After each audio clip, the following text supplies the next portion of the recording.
મારા ફાધર છે ફારૂકભાઈ, એમની ઉંમર 71 યર્સ છે.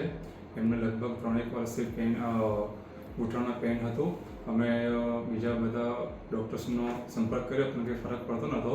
પછી ડૉક્ટર અજય વાલા સાહેબનો કોન્ટેક્ટ કર્યો, એમના થ્રુ ઓપરેશન કરાયું અને ઓપરેશન બહુ સરસ રહ્યું. ઓપરેશનના 10 દિવસ પછી 12 દિવસ પછી પોતે જાતે એક્ટિવા ચલાવતા હતા ને અત્યારે બહુ જ ફાઇન છે ને બહુ જ સરસ છે.